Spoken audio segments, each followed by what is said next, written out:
You have to lose. You're living in poverty. Your schools are no good. You have no jobs. 58% of your youth is unemployed. What the hell do you have to lose?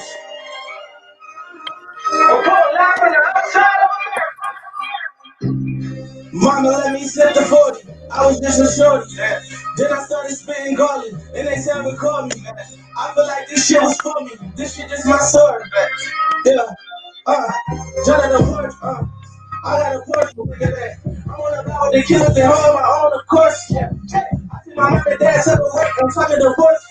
I said daddy was living by the clock, and he died by the trophy. I want to hate Jay-Z. We did it back, kids. And I listen to 7% of that rain. I'm going to educate, so I just was great at kids. Ain't no fire, we grew up with his and did everything that day. What's your life? We spinning that. Running inside, we get that. Doing your work, we flipping that. I'm hands on getting that. I need a lawyer, money for content, ain't nobody is saying that. I'm in my cell, like when I get up, I'm making a woman, I'm sitting back. Yeah, back home and I'm back. Strong person, it was next to jail. Black pocket, it was next to jail. No, ain't your remorse. I was making this to get the shell. Same block when it's going before. I was praying not to get the shell.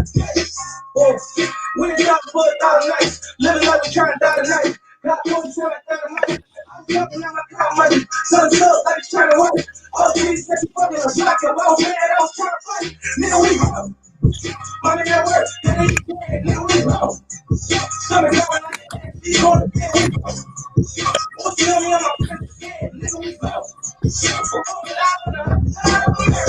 Put it live on the upside. Take corner with my brother's out here. Living like we ain't got care. Told my mama I ain't down here. 40 on me, I ain't buying beer. Ain't have a wheel, I'm flying later. But you brothers on the jet with me. Make a movie like Skyler. Took it off in the basement and never put there. Still fighting over cases. I don't wanna think of what's my year. Someone tell me to get caught out. You know me like a mind grip. Cause I think in my own house. That was fine there. Came in the dirt. Dedicated, I was making it work. Dedicated, I was taking the work. Dedicated, I didn't get to it first. I don't try to give me the church. No pistols in the game and hurt, but I ain't give a fuck. Send me the church. Yeah. They gotta give me a chance. Yeah. I ain't winning in this life. I've been going over these things. Yeah. All of these things, but then again, you don't want none of this shit. Yo, don't need no money and kick back. This is fucking the same. Yeah. We're down for $1,000 nights. Living like a got 47 money. I was fucking on my car money. Son, look like it's trying to work. All these said you fucking a block. Nigga, we go. Mommy at work. Then he dead. Nigga, we go. Stomach growling like an empty corner. Nigga, we go. Oh, you know me on my friend's head. Nigga, we go. Hold it out on the I always agree with you. Like when I see it and able to express myself and speak for like a voice of America. The first step I would say, I grew up in America in a ruthless neighborhood where we're not protected by police. We grew up in a ruthless environment. You grow up around murder, you see murder. 67 people die a week. I think you would probably carry that yourself. Would you? yes, I probably would. All right, all right, all right. All right. Thank you all for tuning in to a special conversation with Mr. Clark. I got some special guests joining me today. Some very special guests. I got a good friend of mine, Nicholas Wildstar. I got an even better friend of mine, Miss T, Queen T. And these are two people that I love dearly. Two people who are very influential just because I love their lives. That's why they're influential. Because of how they embody a different dynamic of the human experience. And one thing I like to say is that, I can't stand nothing normal, and these two people are far from normal. And that's what makes them spectacular, great, different. They're in their own lane. They're self-made. These two people are just amazing people. Nicholas Wildstar is amazing on the political aspect of things. He's a libertarian. He believes in more freedom, less government. Introduced me to the Libertarian Party, and forever I'm grateful. He is now a Republican. He has left the Libertarian Party he introduced me to go to the Republican Party, which is kind of a shocker, but he has himself to explain. But I think he knows what he's doing. He's a smart man. He's running for governor of the state of California, and he believes to go wild with Wildstar, I believe. And then you have Miss T. Miss T, body oil, massage therapy, the cannabis industry, real estate, just all around inspiration, motivation. Miss T is just she's what I like to call a socialpreneur. Socialpreneur, not really an entrepreneur, but a socialpreneur. Someone who could just you throw her out there in the jungle, she's walking out with chinchilla. So Miss T's amazing, and Nicholas Wildstar is amazing as well, and I'm amazing as well. And I'm teasing up, but we're gonna get started with our conversations. We'll let our guests introduce themselves. And we're live. So Miss T, we're going to start with you. Tell the people who you are, where you from, and where they can find you. Can we start with that, Miss T? Hi, I'm Miss T Blacksher. You can find me in Sacramento, California. I'm from the Bay. I grew up in between the Bay and Fresno. And I'm a mom of 4. I'm an entrepreneur. I work for All City Real Estate. Let me see. Plug them. All City Homes. And I have my own cannabis company. It's bodytree.llc. And massage therapy, hands above the rest, amongst other things. I'm just putting everything together. I'm a single mom, so making sure I come out on top. Amen. And then Wildstar, my guy. Wildstar, introduce yourself to the people, man.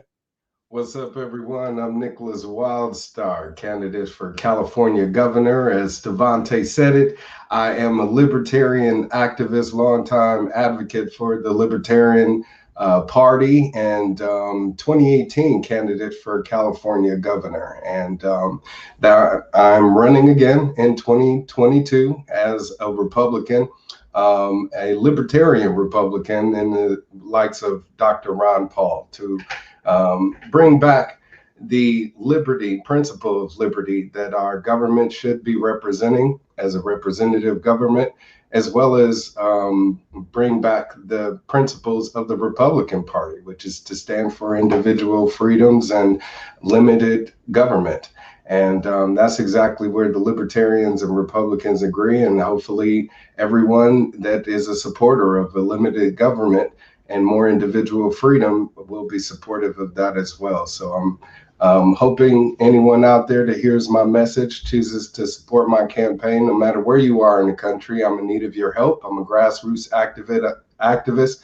I've been a decade-long community activist and have been involved in political activism the entire time. So you can check my record. It's there for your finding if you just Google me, Nicholas Wildstar, or check out my website, governorwildstar.com, or my website for my campaign for governor at wildstar2022.com. All right. Thank you, Nicholas. Thank you. Appreciate that much. And my name is Mr. Clark, Devontae Clark, founder of IMSAC Foundation, IMSAC Events, IMSAC. And what we believe is this: we have a 6-part program. We like to believe in it. And cut Nicholas' ass out. He likes to laugh too much. No, we love him. But we have a 6-point program. And it's number 1, bridge the gap between law enforcement and at-risk communities. Number 2, inform and educate on policy and legislative change. Number 3, provide resources and healing spaces for those in our community. Number 4, commemorate the life and legacy of Stephon Clark in a positive light so that his name may live for generations long after you and I left this earth. Number 5, receive recommendations from you, the people, on how to prevent Stephon Clark from ever happening again. Number 6, spread the gospel of love. Love everybody. Now, Miss T, when it comes to this body tree, now when I hear body tree, I think of getting my body high. Is that what am I in the right thinking there? It's more medicinal than just recreational, just getting high just for the high of it. It's my philosophy embarks on healing the whole body, mind, body, and soul. So I target, or I would like to say I use the whole plant and my holistic approach to cannabis. I believe that when you take it apart, then we're missing, part of the nutrients from the plant that we need to heal our bodies. I got into cannabis because my son is autistic. He has Asperger's, and he actually led me to cannabis. And then I got into a series of accidents, car accidents, and I needed to start using cannabis and get out of the Western way of thinking, and that led me to another accident and taking that medication. And cannabis hasn't harmed me yet, so I'm gonna stick with it. It has helped my son and become a productive citizen, and he's married now. He holds down a full-time job. He actually runs a crew on his job. So here to cannabis.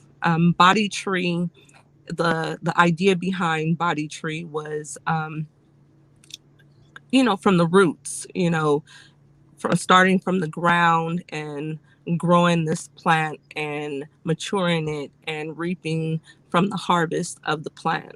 And anybody that consumes cannabis knows that it is a collective effort, and it's not a solo mission. And when we go at it solely, we miss the point in what the plant brings to our lives. Oh, I hear you. Okay. So when you think about just getting high, you lose the purpose of actually what it's intended for, the purpose that it's intended for. Genesis 9:3 says, every living thing shall be meat for you, even as I've given you the green herb.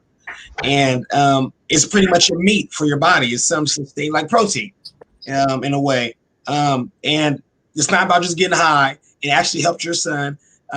You ain't never had no problems with marijuana. You're not just out here like Wildstar smoking weed. Wildstar, where the pipe at? Where's that? It's been love with marijuana. But none of that. No, we love, but so Wildstar. Just meditate with the pipe. No, right? None of that. That part.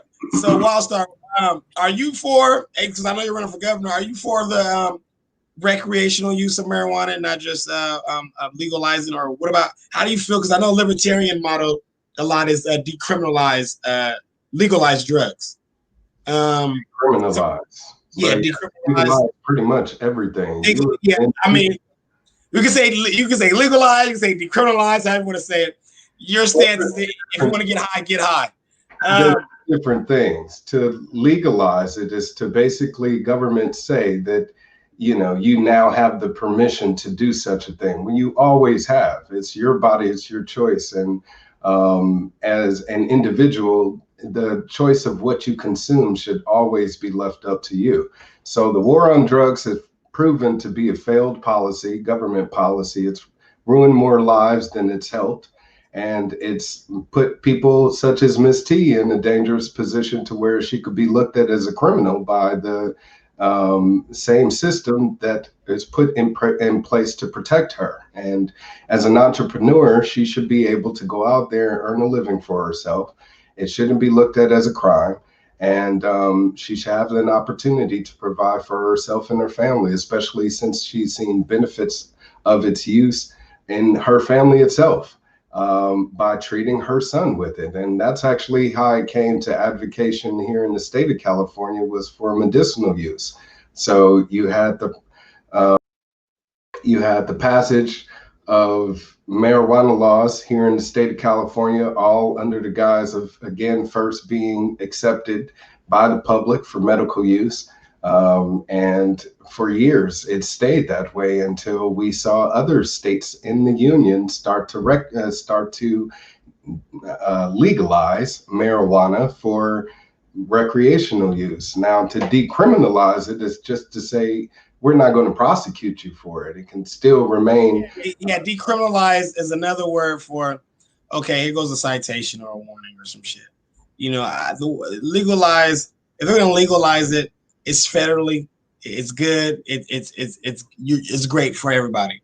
To have something that is not legalized federally, it's a lot of problems you see with the cannabis thing. A lot of banks don't want to accept the cannabis money because it's drug money. Right. It's not legal. And a lot of problems you have when I talk about the sex work. You heard me say decriminalize sex work a lot. I've fought for the decriminalization of sex work since I've been fighting for decriminalization. It's because I believe that that's one of the oldest forms of occupational work there is. Jesus' best friend was a sex worker, so on and so forth. And then whatever this woman want to do with their body, they should be able to do so as long as they're not getting forced to do what they're trying to do.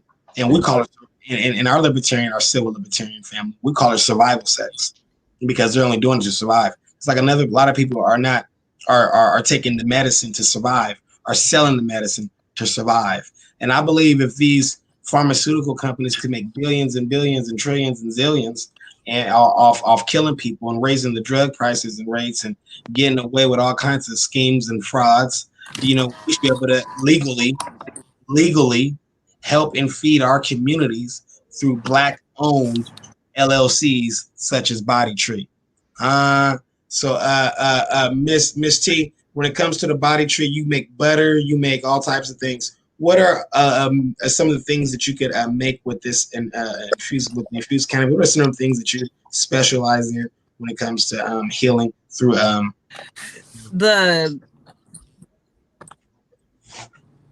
the list of things that you can make with cannabis is endless because you can also take the fiber from the plant and make socks. Okay. So even like, I want to right there. I want to go back to that, but you can make many things. Like for instance, the butter. This is one thing. The butter you think is just some people just think you use it for food and whatnot. You actually you know how to use it for massage oils and so on and so forth. You know how to use it in many different ways. And so talk about the many different. You said socks and purses. Talk about all that different stuff so people really understand what we're talking about here. Okay, I can break it down into categories. You want to break it down into categories? Yes, ma'am. So you have different parts of the plants like we were speaking about earlier. So you have the roots, you have the stalks, you have the leaves and the flowers, and then you have the oil that comes from the buds. You have the crystals that come from the buds that turn into keef that you can press down and make hashish, and you can make shatter and different oils from that. But you can also add that to butter and make it spread, so you can start using the cooking process. You can use it in cooking processes. You can bake with it, and then you can also take the same plant and add oil to it and extract the properties from the plant into the oils, and now you have cannabis oils that you can use to cook with. You can use on your body. You can use inside lotions and tinctures and salves and dog treats. I mean, if you think it, you can do it. The possibilities is endless, but there's also auxiliary businesses that come from cannabis, like security, tagging, bagging, cultivation, manufacturing, distributing. It's endless. There's even private banks now. I wanted to mention that I am a part of the CORE program. I went through the CORE program, SACS CORE program. I went through the Asian Chamber program, to be exact. To people what the CORE program is a little bit, because a lot of people just don't understand. They don't know what it is. Okay. Can you tell them what that is? Yeah, sure. To the best of my ability, I will. The CORE program was set up for the people that were affected on the war on drugs, or the family members associated with, or you had to be living in an area that was affected by the war on drugs, and be a minority or female. So I think I checked about 4 to 5 of those categories, where my ex-husband was a drug dealer, I guess you can say, distributor of cannabis, and he went to jail for possession of cannabis So I don't want to say he was a drug dealer. He had possession on him, whatever. And he did his time. They made him do a rehabilitation program, and then also lived in a area in Sacramento where it was affected by the war on drugs, and that limited our ability to, I guess, make money and prosper in certain areas. So they allow you to go through this program and get somewhat of a compensation for your I don't even know what to call it, your association or your trauma. Yeah. I mean, it can go on and on. On and What on, I yeah. think about I say trauma because there are people that was affected by the war on drugs. We have brothers and sisters that was affected by the war on drugs, and they won't even apply for the core program because they feel like it's a trap. They feel like they're going to be put in the system, and that the whole injustice is just going to be perpetuated through this core program. I believe that the core program has some great qualities. I believe that it still has work to do. And as far as getting those of us that are already graduated from the program funded, and it's a it's an ongoing process. I can say that. Okay. Did I answer your question, Stefan? Yes, you did. Perfect. Now, Wildstar, to you, brother. As you run for governor, what do you plan on doing to help her ex-husband?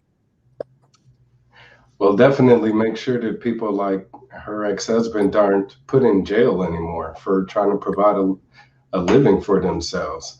That's where I feel like Black people could definitely, or the Black community could gain some equity and in the war on drugs and this devastation on what it's done to the Black community, to people of color, to every disproportionate people that have had to rely on, selling drugs or distributing them or whatever the case may be, and have been criminalized because of it. We could decriminalize it. Now you won't have to fear anymore for having to do such a thing. You just had the state of Oregon decriminalize mushrooms and actually everything. And so you can now buy any type of drug that you want in the state of Oregon. And it's a matter of, again, personal choice. So as an adult, if you choose to consume whatever drug of choice or pastime pleasure, whether it be a substance such as marijuana or shrooms or alcohol or, Twinkies or whatever the case may be, people indulge themselves however they choose to please themselves. And as adults, we should be able to have that natural right, that God-given right. But as far as the government concerns that comes into play, and their role is that they definitely need to alleviate the threat there from people being able to provide for themselves. And then those people that have suffered, the pain and suffering that comes with is just like any lawsuit. They should be compensated for that. And Ms. T is right. Unfortunately, with the core program, it's just like any other government program. It's slow to act. And we, the people of community, we need that help immediately. We feel like government, if it is given the funding, should be quick to give those funds to the people that need them the most. And we come to find out, of course, that doesn't happen, whether it be with welfare programs, food stamp, or, people needing assistance for housing even. I've spoken with tons of people that are homeless, and they've attempted to get housing and have been on waiting lists for years. And it's sad that, again, the resources are there. All of our money, our tax dollars, are being used to fund these programs. we aren't seeing any follow through on these politicians' part, and it's mainly because they want to drag their feet to validate their purpose. You know, if they solve the issue, now there isn't any reason for them to be around anymore. You know, if everybody is hungry and we solve the problem of hunger, now what is the role of people that made money off of selling hunger issues or whatever the case may be, or those type of organizations? They see it as a benefactor. So we need to remove that incentive there by getting government from being involved in these nonprofit organizations, these NGOs, these entrepreneurships, these businesses, and opportunities for people of the community to step up and, you know, capitalize on the situation. And in other countries, that's what they've done. In Portugal, they decriminalized every substance, and now the country I'm moving to Portugal. And that's happened since 2001. And while Portugal decriminalized or legalized everything. Absolutely. Now legalized everything. Yes, and so instead of police coming to bust your doors down if you have a meth lab in your home or indoor grow of marijuana, you know, you don't have to worry about that, and you can sell it to people. And you know, it's consumerism, as it should be. It should be free market. It shouldn't be left up. If you have a meth lab in Portugal, what's that? So make it straight, if you have a meth lab in Portugal, as long as you're paying taxes, you can keep having that lab running.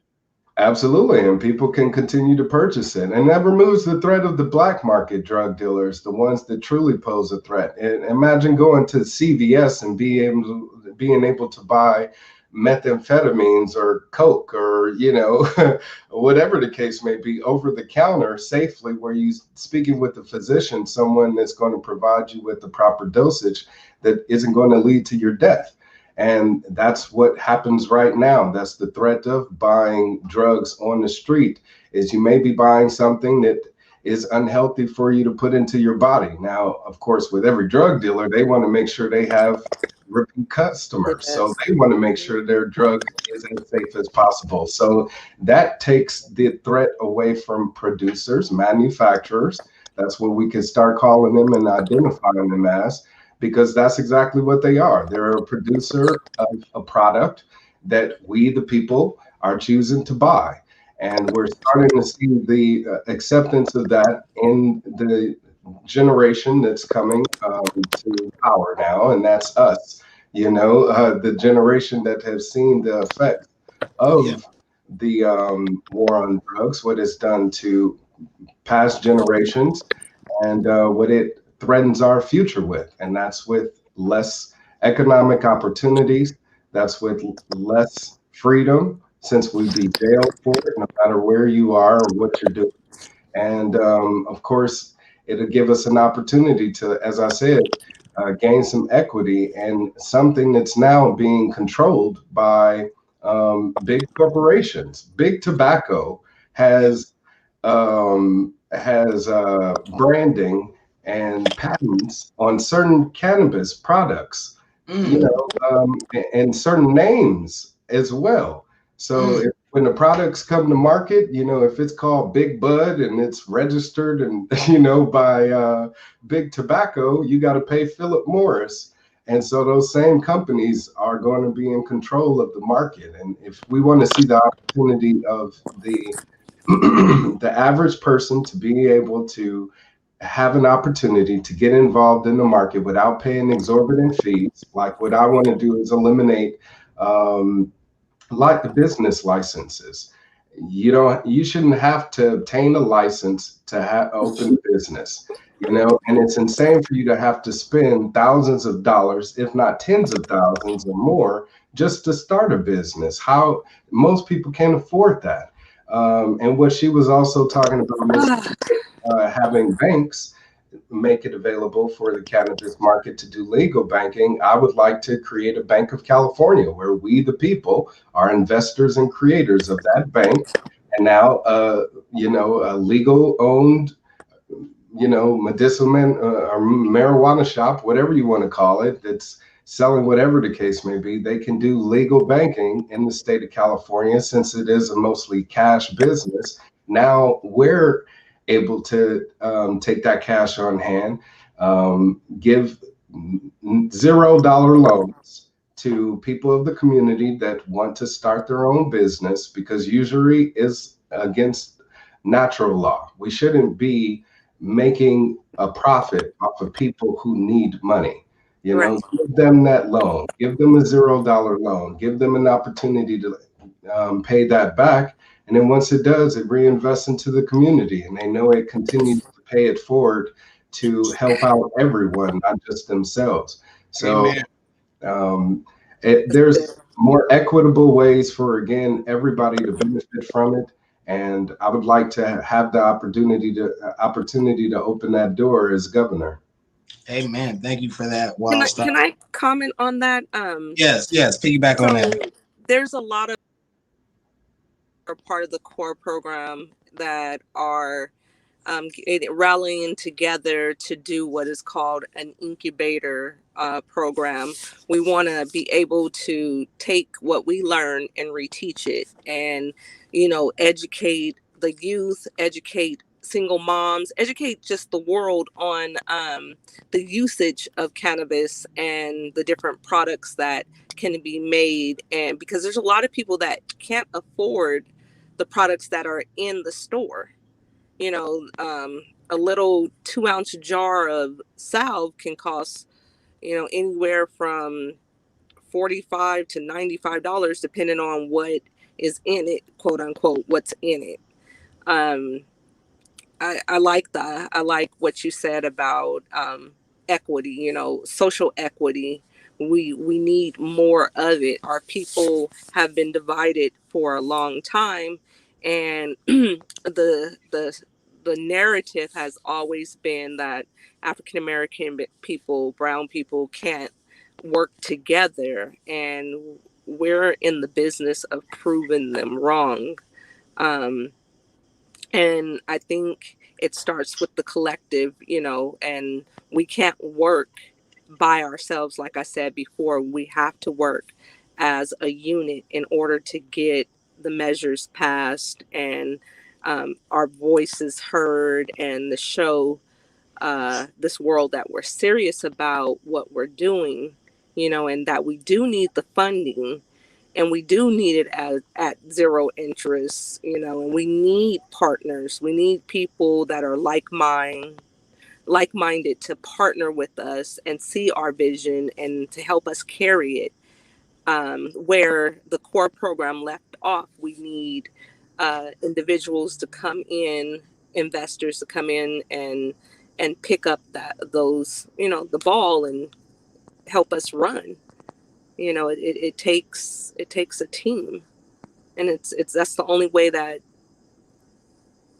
our people as a collective is going to be able to make it from here on out. Because I can speak from a real estate point of view, and I do want you to speak on that, because actually speaking on and I'm glad you said the real estate point of view, because as you said something earlier today, just a few minutes ago, Wildstar, you said about the homeless crisis, the rent, and how that is, and that is a tragedy here in California. Ms. T, you are in the real estate business. I want to ask you a question right now. What is the number one problem you see for people that are trying to obtain a home? The problems, why are they afraid? Why they don't take the next step? Why they don't follow through? What is the hardest thing about making a deal for at least our people, or getting them into actually buying a home? Getting them to the loan agent, getting them to reveal what they've done in their financial life, and getting them to understand that there's help, and that there's people out there that want to help them correct what their parents didn't teach them, because this is not about what they did. It's about a generational curse. It's about a generational miseducation of funds, and that our parents didn't teach us how to manage our checkbooks. They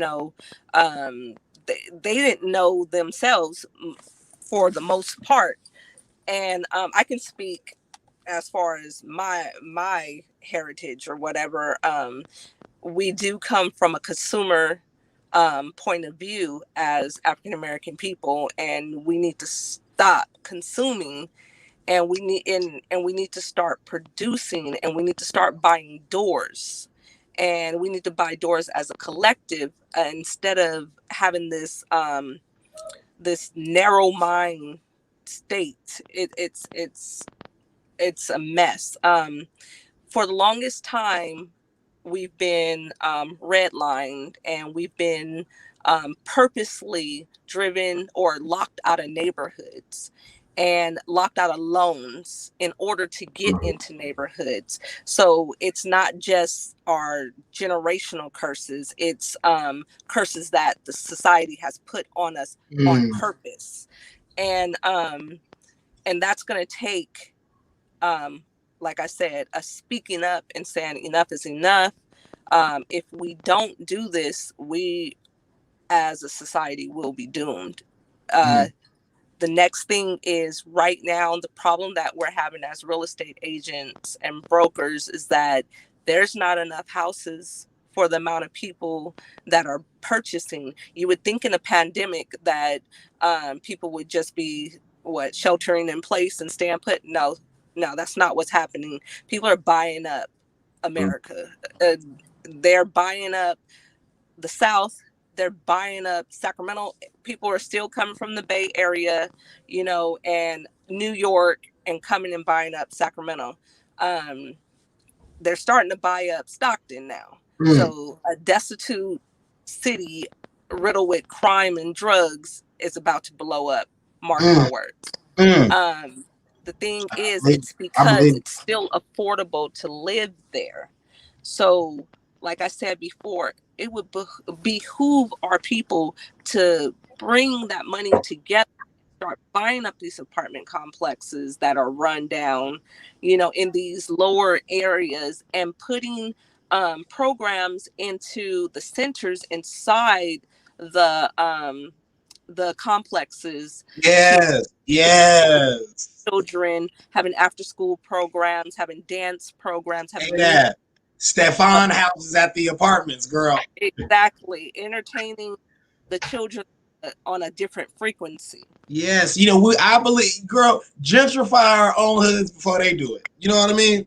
Exactly. And once we do that, Folsom has a community where they put lower income people in higher income areas in order to give them a different perspective, to change the narrative.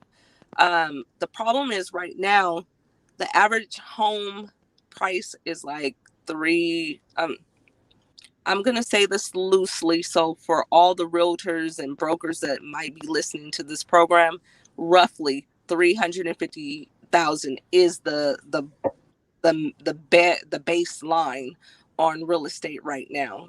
That's not low income, sweetheart. That's not low income at all.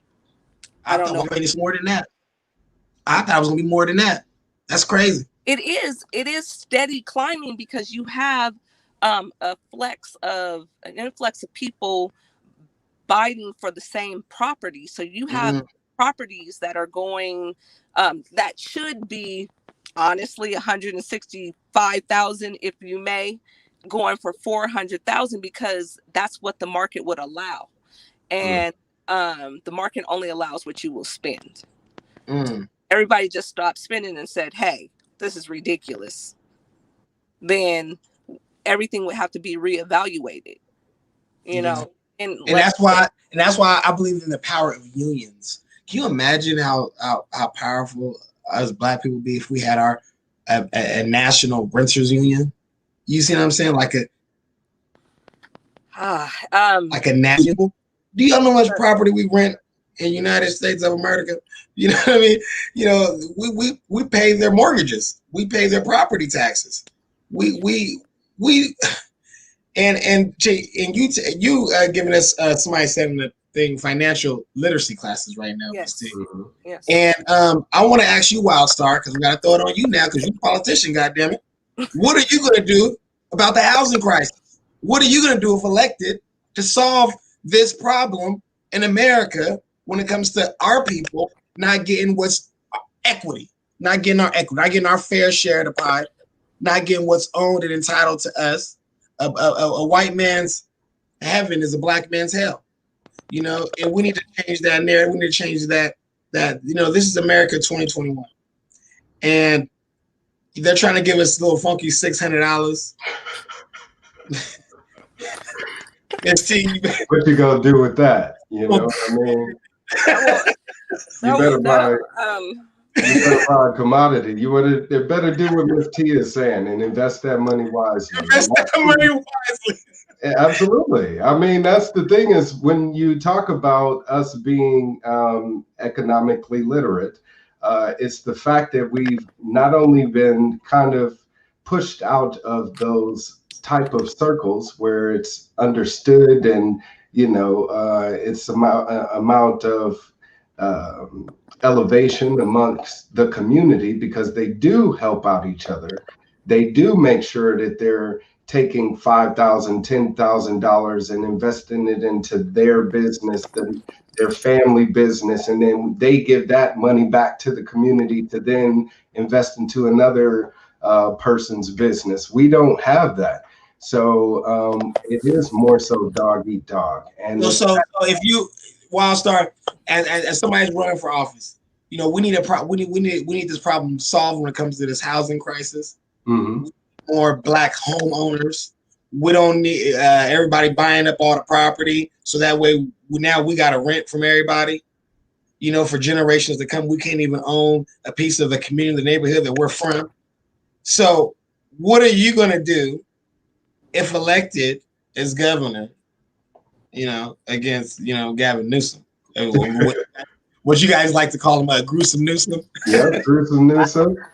Well, first thing, make sure you got the money in your pocket to be able to afford being able to buy. You're a Republican, and a Republican, more conservative. Do you still believe you could have those conservative values in the state of California and fight against this and have solutions for this actual housing crisis? Absolutely, because that is the most conservative thing you can do. Is again, what's the solutions for the housing crisis? Well, first and foremost, as I said, make sure that people have enough money in their pocket to be able to afford buying a home. You shouldn't have to put up collateral and get involved in a loan that you can't afford, especially right now when people are losing their jobs and aren't able to work.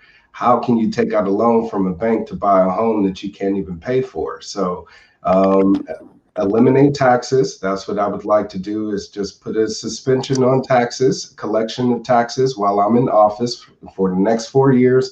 No taxes, no sales tax, no property tax, no business tax, no tax. And allow we the people to start getting this economy going how it should be, by you working and doing what you do best.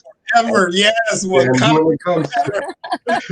when it comes to buying homes, make it. This guy is solo right here.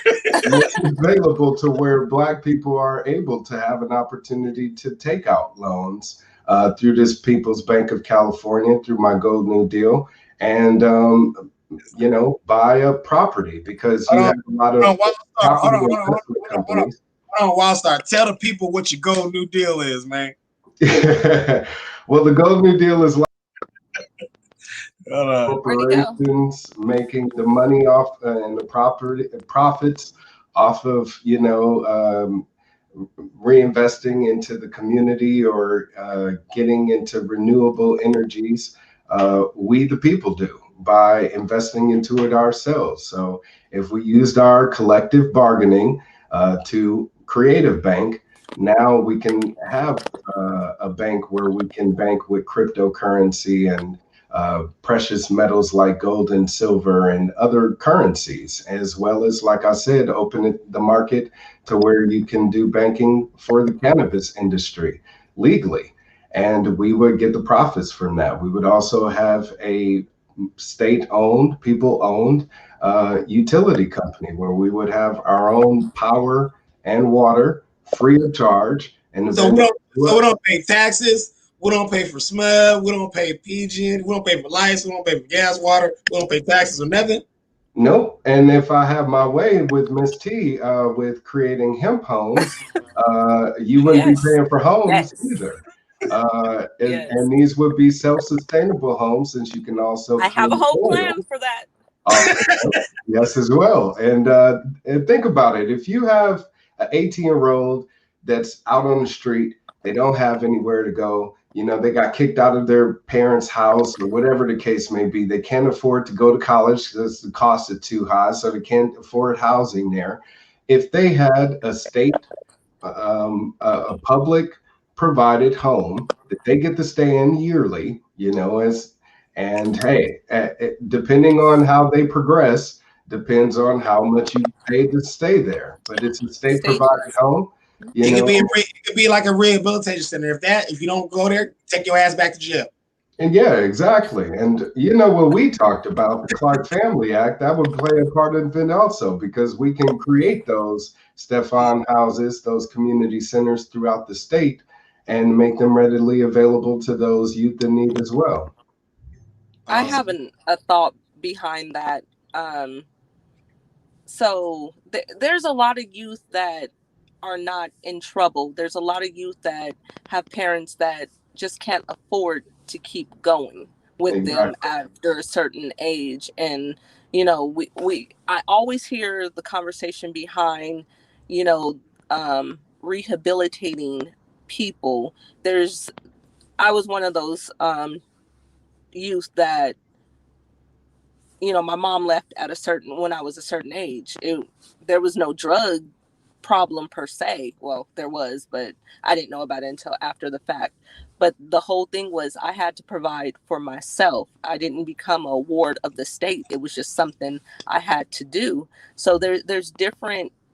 We need to provide a system that works for all, not just rehabilitating people. I love you for that. I love you for saying that. You know? And that's one of the main reasons why I created Stefan's House. I hate to plug Stefan's House like that again, but that's one of the main reasons I did that, was because everybody should have a safe and brave space. Everybody should have a place that they can show, like, this is my community. This is what, if you go here to Stefan's House, I'm gonna show you a landscape blueprint. This is my street where I grew up at. This is where my grandma had a house on this street. This is where Stefan was. This is where, you know, these memories, you know, that we don't really have those hubs, those safe and brave spaces where you can just chill and relax. And those hemp houses sound like a great idea. But I want to hold on, you guys, because you see, all the three of us, we need to just start our own little country somewhere. I agree. Why start our own country when you know, we can name it Wakanda. Start a community. We can name it Wakanda. You know what I mean? Like you know, look. Not a thing. Look, I'm telling you, that's not a thing. I mean, look, I'm telling you, but seriously, because I'm telling you, Wildstar can run the operations. You could do the public relations. Got it. And I'll be chilling. You know what I mean? How fair is that? No taxes. We ain't paying no taxes, no lights, no water. Now, I have a whole plan for sustainable living. That is my ultimate goal, is to have a property to where it's almost like a pod situation, and then there's a middle hub where everything is reverse osmosis, and there's pumps underneath the houses, and everything is, the water that's used will go to feed the plants and the gardens and stuff. So I have like this whole idea that I will achieve, as far as having a spa to like a resort. And I do want my resort to be hemp based, but not just hemp based. Anybody, it'd be a healing place. Yes. You know, so I mean, there's so many different things that we can talk about in order to rehabilitate, to nurture, resort. To refocus our minds, you know, as a collective. I don't know. I just like to think outside the box, outside the norm. Absolutely. And so do I, as you can tell. That's why I love the both of you. That's why I knew this was going to be a great conversation. to have two people who think outside the box, who have great ideas for our people. These are great ideas. Some people might say, hey, you know, you guys are thinking unrealistic. You guys talking about resorts and Portugal. You have to.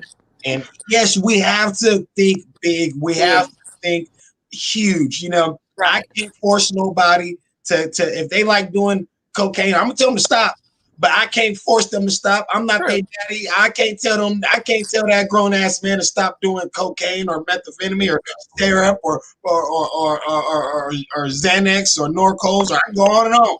You know, I can tell that woman to quit going to Vegas and indulging in survival sex so she can feed her 8 kids. Right. Who am I? Who am I? No, I believe. It starts with the kids too. You know, we always hear, remember that song, I believe the kids are our future. I think what the kids do, as kids, it's their parents' fault. Whatever. And you know what? I'm gonna be honest with you. I would have to. You know, I have. You know, my youngest is 18, so I have 4 from 23 to 18. So I am a true believer in that. If my kid acts up, then I deserve my butt whooped because I didn't handle that when they were little. But you know my kids, you've met my children. You know, so I just give them a look. This one. Oh yeah. She give me that look. Goddamn it. I give Stefante that look too. And right now I'm actually teaching during the day as well. I took on 2 beautiful little girls, and you know, they have their regular curriculum that they have through their school, and now I added in African American history. So I make they're 9 and 8, and I make them go and research every day. They have to go research somebody from our history. They have to write about them. They have to come and present that person to me. There's no they have to know everything, because if we don't start teaching our kids about our past is about to leave, because all of our elders are dying off. Corona's taking them out. So it's like we as the cornerstones now, you know, we need to step into the place. We need to step into those storytelling places. We need to step into those nurturing places for other people's kids and stand in the gap. That's what's missing in our community. There's no more big mamas, you know, standing in the gap.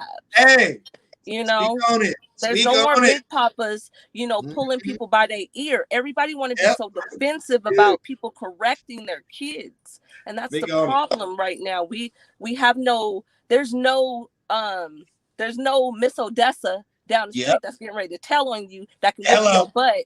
And you get another butt whooping when you get home. You know, that's the problem with our community that I see. And I don't even care if people come at me for this. Come at me. Because I grew up in that community, and I hold down several jobs as a single African-American female, you know, and I got my butt whooped. I'm okay. I survived. I lived. My kids got their butt whooped. They lived. They survived. They're better off because of it. I'm not saying abuse anybody. Don't get it twisted. Please don't mistake what I'm saying as abuse. Don't do it. Don't do it. What I'm saying is you can speak to kids in a tone that feels like a butt whooping. Yeah. You can look at them and what they ask. Yeah, you know, and you know, the thing is we're too sensitive. Yeah, and these parents are you mad at me. I don't care about you being mad at me. You know, I don't care either. Yeah, I know, but I'm just telling people right now because I'm gonna say what I'm gonna say. And I don't care. You know, if you can block me, delete me, I don't give a damn. You know what I mean? But all I'm saying is I don't live off of ratings, and I don't live off of likes.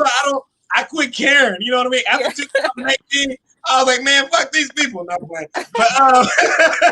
but look, listen, look, no, these parents are their children's friends and not really their parents. And you know, when my mother was never my friend, she was always very direct. She was a disciplinarian. You know what I mean? You know, Teddy Roosevelt always say this. You say, speak softly, carry a big stick. These black folks, you gotta carry a big sticks. There ain't no speaking softly. You know what I mean? And we grew up great. Yeah. We grew up great. We had wonderful childhoods. And our parents were not our friends. They disciplined us. They were they had a authority. You know, it was yes, ma'am, no, ma'am. Open the doors. Yes, sir, no, sir. Look a man in his eyes. You know what I mean? Don't leave your brothers. Take your brother with you. Don't go with it. Take them. My brother's keeper. Don't come there. Mm-hmm. Don't come back with one Snickers and not bring a Kit Kat so you can break a Kit Kat off for the rest of the. You know what I mean? You have to look out for the village was one. You know what I mean? The village is all over the place no more because the village is fighting against each other. You see people fighting and dying over geographical locales still they own no parts of.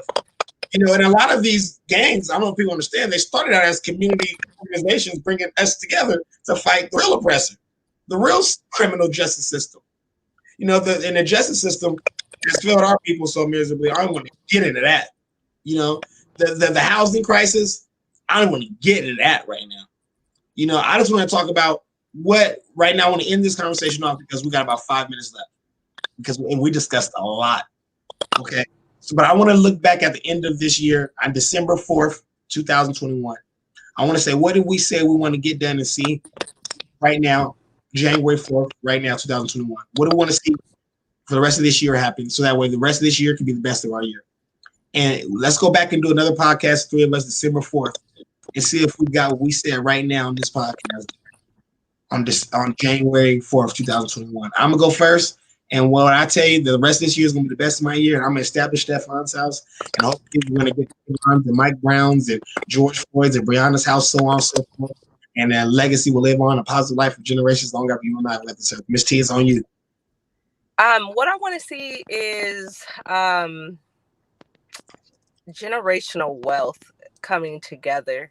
I really want to establish my place in the cannabis world, and I think that 2021 is my year to embrace my business and my products, and by this time next year my products will be in I think somebody else just came on.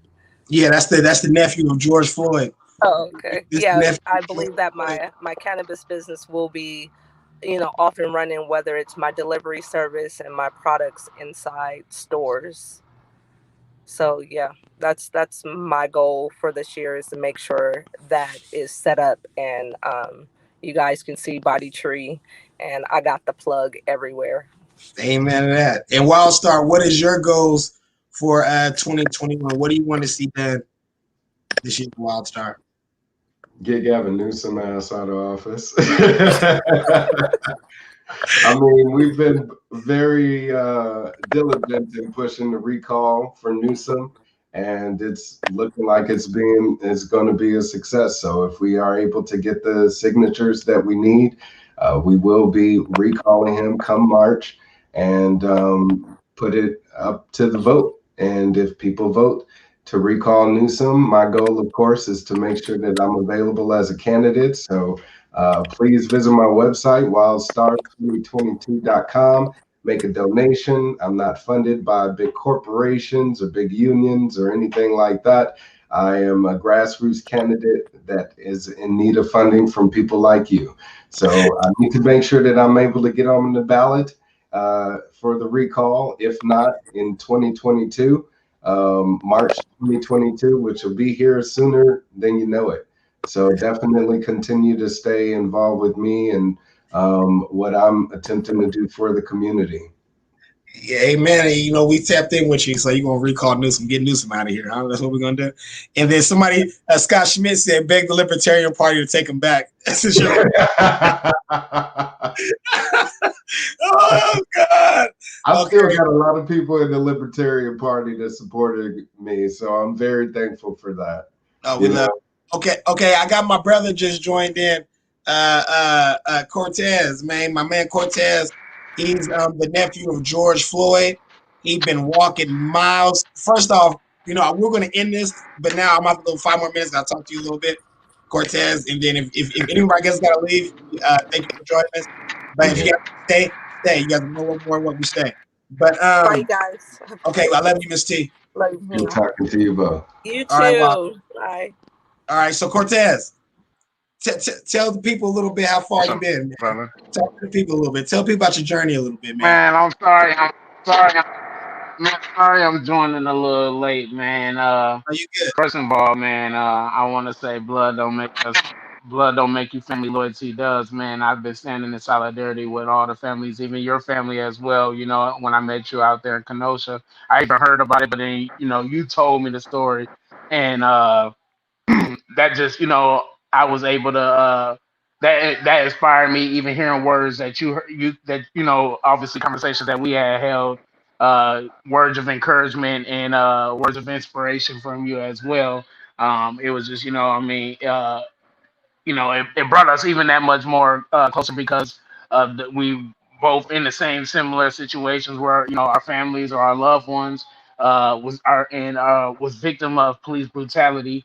So I actually took it upon myself to walk to from Minnesota, from where he was murdered at 38th and George Floyd, all the way to Washington D.C., Ooh. which was 1,142 miles, and it took me How many 22 miles days. again? How many miles again? Can you say 11, that again? 1,142 miles, And how long it take you? and it was a little over 22 days. Well, it was 22 days, well, 23 days, pretty much. But we got there the day, some hours before the 57th commemoration speech of Dr. Martin Luther King, which we all seen each other out there as well, and met with some very powerful families as well. And as along my walk, So, which so was you truly a walked. walk of faith. So you walked to the Martin Luther King March in D.C. from Minnesota. Yeah, yeah. You, So I took it. First it was I prayed to God. You know what I mean. I felt like I needed to do something. I grabbed the bread off my microwave. I grabbed the lunch meat out of my refrigerator. Gassed up the car. Got an oil change. Me and my cousin Tim, we made shirts and stuff like that, which we were giving away along the way. Um, and we walked for peace, equality, justice, strength, and love against police brutality, gun violence, and racism. And along mm, the way, we endured racism, endured people throwing stuff at us, people shot at us. We linked up with Frank Nitti out there in Pittsburgh, where somebody had shot at us, and the police drove right past simultaneously and told us that they didn't hear anything. And the guy actually shot 10 times. I have everything on live under Cortez Rice, Corteze on my live, or United We Walk under my United We Walk platform as well. All my everything is on live, my whole walk. Actually, one of Frank Nitti guys actually got shot in the face by a white supremacist out in Pittsburgh as well. on on, your life. on Frank Nitty's live. My goodness. On my Well, live, on my live, it was a shootout. It was a shooting where like they were harassing us at a hotel at Bedford, PA. They harassed us, all the white people, the white KKK, and the white supremacists came and harassed us because the news people out there put that we were out there marching, that we were marching through their town. So the news people told the people of Bedford that we were there to fuck up their city, that we were gonna mm, destroy their courthouse and shit like that. So they were all out there armed with AR-15s and everything like that, and we were peacefully protesting, walking down the street, exercising our First Amendment rights. And it was actually night, getting late, so we were actually, calling it a night. We everybody is probably like 60 of us. Frank Nitti had like 40, 50 people that joined in along from Milwaukee. He was walking from Milwaukee to Washington, D.C. And then me and Tim was coming from Minnesota going to Washington, D.C. And we linked up with him out there. And so we were all camping. We were going to be staying at that hotel that night. And after that broadcast from the news people, we were just harassed the whole night. They were coming up there with AR-15s. They were coming up there loading up while we had kids there and everything. And the police didn't do nothing about it. Even to this day, right now, You know, I'm not gonna say the attorneys' names, but they were supposed to holler at us and give us an update on that. You know, I mean, we were harassed and people were shooting and everything like that, and nobody still haven't said anything about this. Um, yeah, that was crazy. Yeah, But yeah, we yeah. ended up making it to Washington D.C. Thank God. I met Breonna Taylor family, David McAtee family, Antoine Rose, mother Michelle Kenny. I met Danielle Brown, Jalen You Brown's mom. met us all. You met us all pretty much, brother. You know, and You met the and it was, Justice Family. and when what I say I met them, it was, and what I mean by true walk of faith, and this was by faith. I could have easily called somebody and like, hey, what's these people's number? You know what I mean? Let me tell them what I'm doing, you know, and call them. No, I was walking, met A walk. a activist. I met, and yeah, a truly walk of faith. I met an activist, and there's like, I see what you out here doing, King. You out here walking for a purpose, and introduced me to them, brought me to them. You know what I mean? So that's how, you know, we were all linked up, and we were linked, and we're forever going to be linked up because, you know what I mean? This is a bond that nobody can ever break. You know what I mean? This is this is family right here. Like I said, blood don't make you family, loyalty does. That's what George Floyd Monk always said.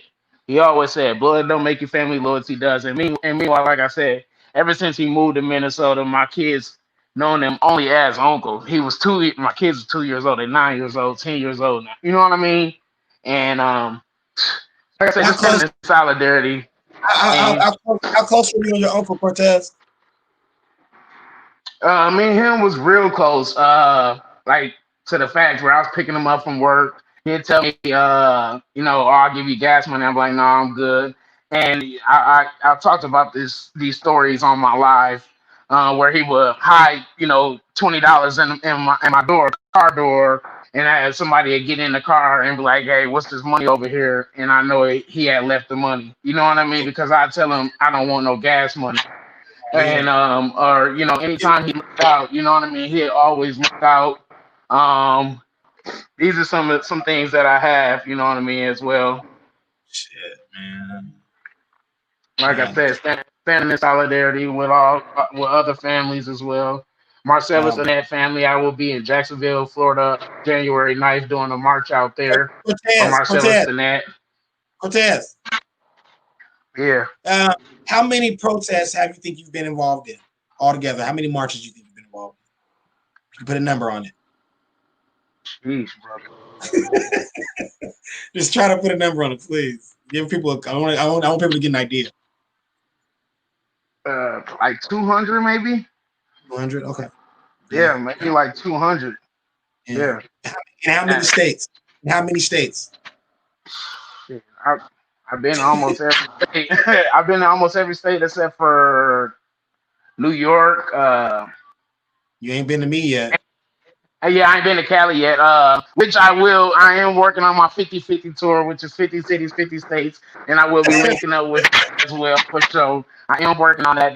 The 50-50 tour consists of 50 cities, 50 states, getting list of demands and from other grieving families in the community, and on the 50th state going to Washington D.C. Either I get in that motherfucking door or on the White House line, and they're gonna hear this compilation disc. They're gonna hear it from all the families, all the communities. They ain't got no choice but to hear our voice. Yeah. So that's a 50-50 tour. I love it. So another thing I want to ask you is, a lot of people say, what's the point of marching and walking across the state? What's the point of doing all the protests and all that? What is your response to them what is your why? It takes two. Just like a relationship, you know what I mean? It takes two, you know, the husband and the wife, boots on the ground and the paperwork, you know what I mean? We're out there disrupting. We're disrupting their money. You know what I mean? Just think about this. When you go back to the Martin Luther King days and the bus riots, when when he disrupted their money, he told everybody, stop riding the buses. We did this bus ride, stop riding buses, we'll walk to work. And meanwhile, the buses was a major needs for transportation for black people back then. So they stopped riding buses. They made so much of an impact that the buses was damn near pulling up to the houses and telling them to get on the bus, please, for free. Get on the bus for free. So, you know what I mean? Like I said, it takes two, you know. We're out there. We're boots of ground. We're disrupting their peace. You can't drive through these. These are our streets. You ain't gonna be able to just drive through our streets and thinking everything is fine. You're not going to sit here and have these holidays while our innocent black people is getting killed left and right, and you're thinking you're just gonna, oh well, it doesn't matter. I'm gonna have a whole holiday as a parade. No, we're gonna disrupt that shit. We're gonna be in those. We're taking over these streets. We're in your face all day, every day. You ain't got no. That's why we out there boosting around. You ain't got no choice but to see us every day, all day. TPR, shout out to TPR. They out there 200 some days strong. What? Breeway, 200 and days, something days strong every day. You know what I mean? And so, yeah, they're disrupting people. They're disrupting their money. They're slowing down. They're slowing down. You know what I mean? And that's the biggest thing. When you hurt in their pockets, then they start trying to figure out, well, what ways can we do? What can we do to compromise and help you guys out? We need our money. We need y'all to get up out of our streets. We need our lights to be functioning. We need our businesses up and running. No, we're not having it. So that's why we're out there marching every day. People think that, you know what I mean? That's why, let me add to that. That's why we say no justice, no peace. Until we get some justice, they won't get no motherfucking peace. And that's what we mean. With all love and respect, we ain't hurt nobody. These are nonviolent. These are peaceful protests. But like you said, we realize that until we hurt your pocket, you don't give a damn. You don't give a damn about nothing else. And the economic issue. Let us see the shirt, man. Let us see the shirt. Let us see the shirt. Oh shirt. Yeah. You know what I mean? You know. Yeah, there we go. You know I gotta have them on deck. Yeah. What does it say on the words? What does the word say? Forever. It's the building. Forever breathing in our hearts. Oh, that's an actual building. Oh, okay. Where's that mirror? That's actually that's in Houston, Third Ward, Texas. Okay. And I don't know if I can flip my. Oh, let me see if I'm trying to flip my camera around. Well, I guess I can't, but it actually looks something like that in the background. Oh, that's nice. You see, that's like nice. Right here, it actually looks something like that in the back. That's amazing. I want to say, brother, thank you for what you're doing out there, man. And man, I want to. Man, I appreciate you, man, for the words and encouragement. Like I said, you inspired me to do some things, brother. Yeah, you know what I mean? Man. We had a good time. Yeah. A good time. Where's Tim at? How's Tim doing? He just had his baby. I stand in solidarity with my cousin. I love him so much. The baby actually had a birth defect, but she's breathing, and he just made staying focused on her what they call it, Down syndrome. So you know what I mean. We're uplifting him in any which way I can help. And people been reaching out any which way that we can help him and his family. That's what he's been doing. So he kind of took a break on being out here marching with me so he could be there for his baby. And it's not really a break. It's really another form of really he's dealing with now a whole another, another situation, right? Yeah. Heartache on top of what we're dealing with already. If you don't understand, so Tez and Tim, these guys walk across the country for justice. They march. They stand in solidarity with families like myself and Breonna Taylor's and so on because they've been affected. He's been affected. He is a part of what we do. He knows what it feels like to be part of a club no one wants to be a part of because he's the family of George Floyd. I also want to say that the work Tez and Tim are doing is they didn't sign up for this. They didn't. These are not rappers or ball players, or these people are people who are fighting for accountability and justice on all levels, so that what happens to my brother and what happened to his uncle doesn't happen to your brother and your uncle. This is why they're doing what they're doing. And to say that, I want to ask you this: after the death of George Floyd, how soon did you start marching? Actually, you know what? And this is very unfortunately. My mom, and I love my mom. My mom passed away last year. Her lover was Desiree Collins, who was bit by St. Paul police while she was taking out her trash at 6 o'clock in the morning.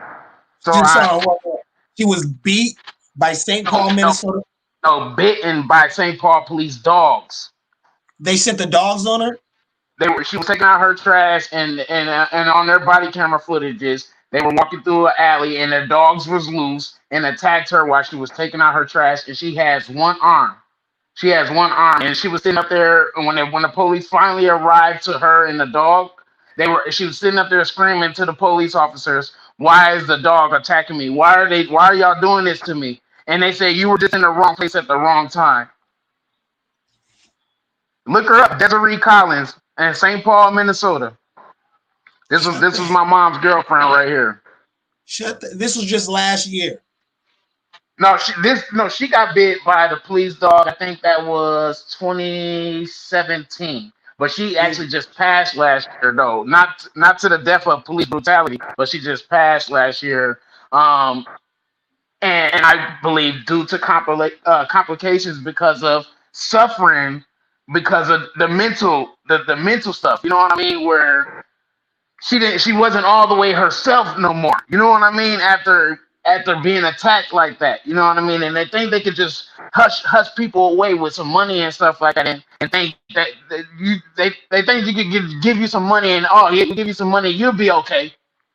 No, that's not what happened, man.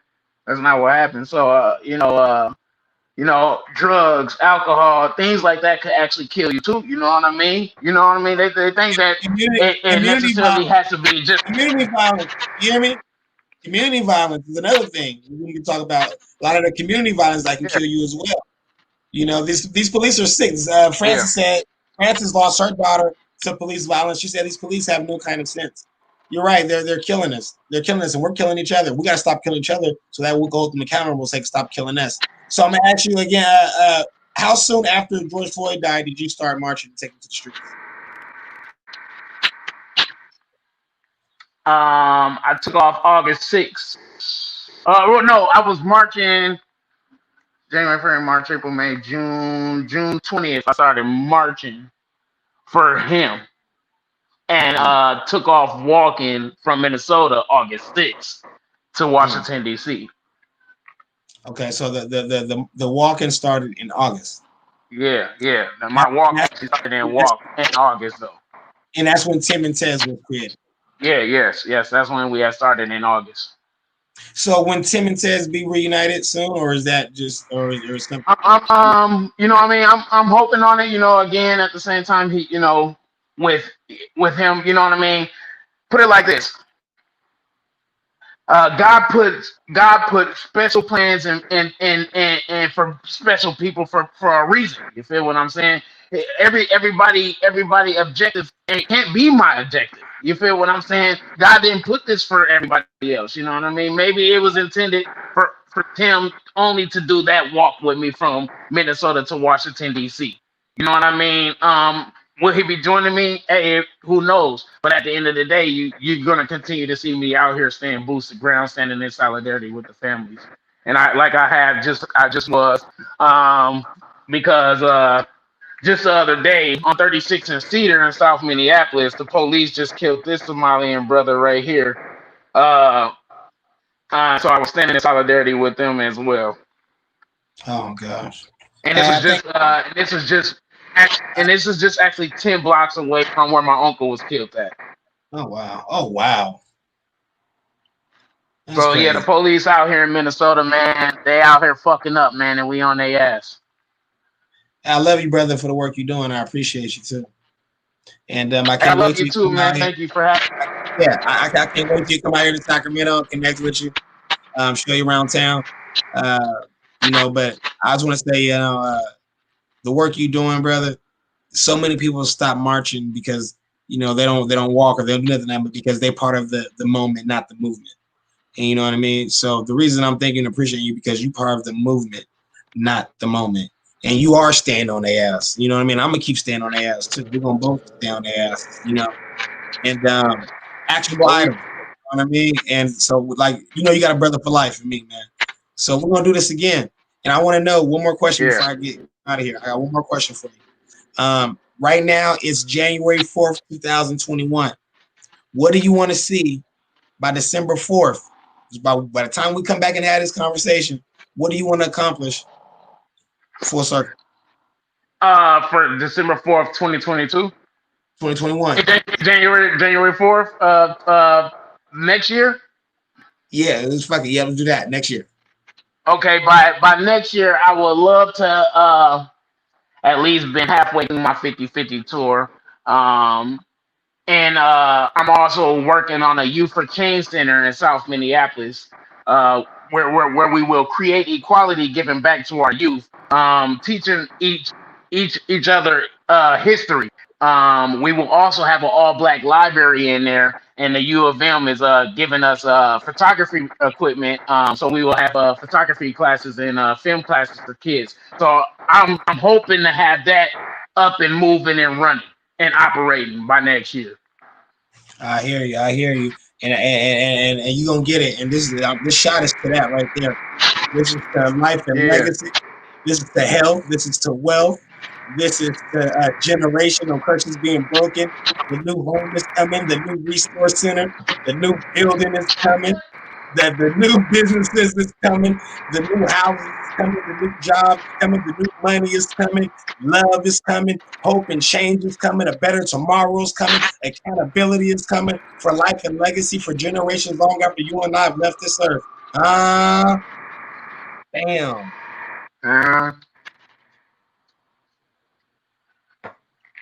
I am Sack, baby. I am Sack. Deli on Skin, owned by a black man. I am Sack, huh? Yeah, we're gonna speak it all into existence. Y'all right. I love you, brother. I'm gonna tap in with you. I love you too, King. God bless you, man. All right. I got it. Now, everybody, thank you all for tuning in. This is a special conversation with Mr. Clark. And you know our SAC 6 motto is, number one, bridge the gap between law enforcement and at-risk communities. Number two, inform and educate on policy and legislative change. Number three, provide resources and healing spaces for those in need in our community. Number four, commemorate the life and overall legacy of Stephon Clark in a positive light. Number five, receive recommendations from you, the people, because we don't have all the answers on how to prevent such atrocities like Stephon from ever happening again. And number six, spread the gospel of love. Everybody love everybody. Passion without direction is chaos. Passion with direction is purpose. Join the movement, not the moment. Purchase the merch that funds the work by going to www.imsacfoundation.com. That's www.imsacfoundation.com. And if you want to get involved and help and volunteer, let's say you can't donate money. You know, you don't have the funds. We understand that is common for people. You can go to, I don't have my banner here, but you go to imsacfoundation@gmail.com. Let me put that down there. You can donate to my friend Coon too if you want. You know, you want to support Black businesses. Amen. But I'm gonna go to IMSAC Foundation. Okay. Yeah, so if you want to volunteer, hit up that Gmail, imsacfoundation@gmail. Join the movement, not the moment. Purchase the merch that funds the work, okay? You guys need to get involved. Join our membership programs. Be a part of the movement. Thank you all for tuning in for this special conversation with Mr. Clark. Everybody love everybody. Everybody on YouTube, Facebook, Instagram. We love you all. Thank you all. I got to get back to work. And I will stay tuned with you all and to our next endeavor. All right, now. Take it easy. Amen. Amen. Amen. No, not yet.